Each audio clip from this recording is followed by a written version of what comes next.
जय श्री कृष्ण। श्री परमात्मा नमः। श्रीमद् भगवद गीता शब्द शब्द प्रेरणा। श्रीमद् भगवद गीता में महाराज धृतराष्ट्र के द्वारा पूछे गए प्रश्न का उत्तर देते हुए संजय ने श्रीमद् भगवद गीता के दूसरे श्लोक में कहा है, दृष्ट्वा तु पांडवानीकं व्यूढ़ं दुर्योधनस्तदा आचार्यम उपसंगम्य राजा वचनम अब्रवीत। अर्थात दुर्योधन ने पांडवों की व्यूह रचना में खड़ी हुई सेना को देख करके गुरु द्रोणाचार्य के पास जाकर के बात शुरू की। बंधुओं, हमें आज इस श्लोक में जो पांडवानीकम शब्द है उस पर विचार करना है। पांडवानीकम यानी पांडवों की सेना। अनीकम तो कोई भी काम करना है तो सेना की जरूरत है।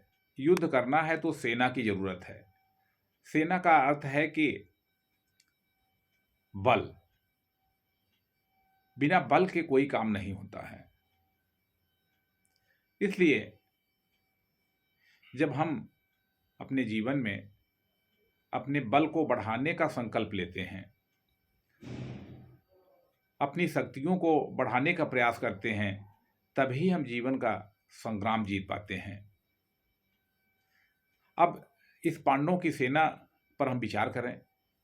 वैसे तो महाभारत में कुल 18 अक्षौणी सेना युद्ध के लिए तत्पर थी, जिसमें 11 अक्षौणी सेना कौरव पक्ष में थी और 7 अक्षौणी सेना पांडवों के पक्ष थी।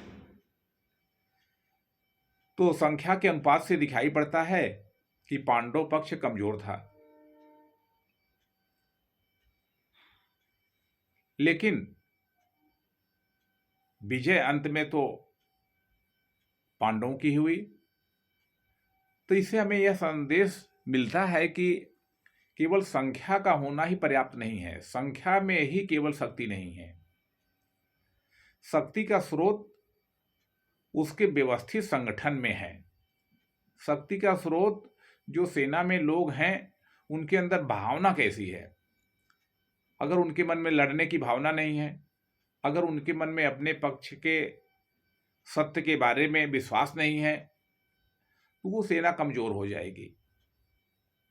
तो इस नाते पांडवों की सेना में ये बात थी कि हम लोगों के साथ अन्याय हुआ है और हम सब लोग धर्म की लड़ाई लड़ रहे हैं। हमें धर्म के पक्ष में लड़ना है। हमारी ओर से भगवान श्री कृष्ण का आशीर्वाद है, ऐसा उस सेना के मन में विश्वास था। इसलिए बंधुओं, हमें इस श्लोक से यह प्रेरणा लेनी चाहिए कि हमें निरंतर अपने जीवन को सफल बनाने के लिए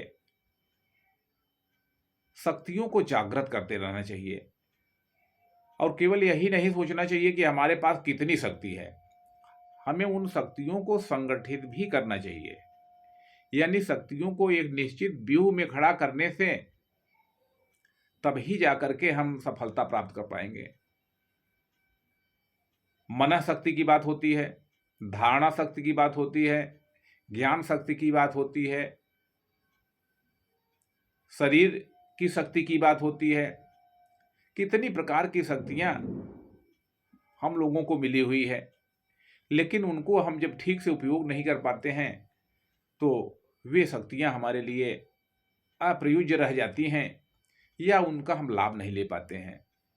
तो चूंकि हम श्रीमद् भगवद गीता के शब्द शब्द से प्रेरणा ले रहे हैं, इसलिए हमें भी इस अपनी शक्तियों की सेना को खड़ा करना है। हमें अपने इस जो हमारे पास शरीर की शक्ति है, जो हमारे पास इंद्रियों की शक्ति है, जो हमारे पास देखने, सुनने, स्पर्श करने की प्रकृति द्वारा मिली हुई शक्तियां हैं, इनका हम ठीक से उपयोग कर पाते हैं क्या? अगर हम इनका ठीक से उपयोग करेंगे तो ये हमारे काम आएंगी। आप देखिए कि हम लोग अपने शरीर का कितना अच्छा उपयोग करते हैं। बहुत से बंधु हैं, सेना है उनके पास, शक्तियां हैं उनके पास, लेकिन उनका वो उपयोग ही नहीं कर पाते हैं या उपयोग करना ही नहीं चाहते हैं। तो हमारे मन में ये प्रेरणा होना चाहिए कि देखिए, शक्तियों के बारे में कहा गया है कि आइदर यूज इट और लूज इट। जो शक्तियां हमको मिली हुई हैं, ऐसा नहीं है कि उनको हम प्रयोग में नहीं करेंगे तो वे क्षीण नहीं होगी, वे क्षीण हो ही जाएंगी। इसलिए प्रत्येक साधक को, प्रत्येक गीता स्वाध्यायी को ईश्वर द्वारा प्रदत्त अपनी जो शक्ति है, अपनी जो सेना है, जो अपनी विचारों की सेना है, उसको रोज व्यवस्थित करना चाहिए। कहावत है कि घोड़ा अड़ा क्यों, पाँव सड़ा क्यों, तो उसमें बात यही आती है कि उनको फेरा नहीं गया। तो हमें अपनी शक्तियों को निरंतर जागरूक, सन्नद्ध किए रहना है और इसके द्वारा समाज का अपना हित साधना है। ऐसा यदि हम कर पाते हैं तो भगवान कृष्ण के उपदेशों के अनुसार हम कम शक्तिशाली होते हुए भी, कम बलशाली होते हुए भी, कम धनशाली होते हुए भी उस व्यक्ति से आगे जा पाएंगे जिसके पास बहुत शक्तियां हैं लेकिन वह उनको उपयोग नहीं कर पाता है। धन्यवाद। आगे के क्रम में फिर हम दूसरे शब्द पर चर्चा करेंगे। जय श्री कृष्णा। भारत माता की जय।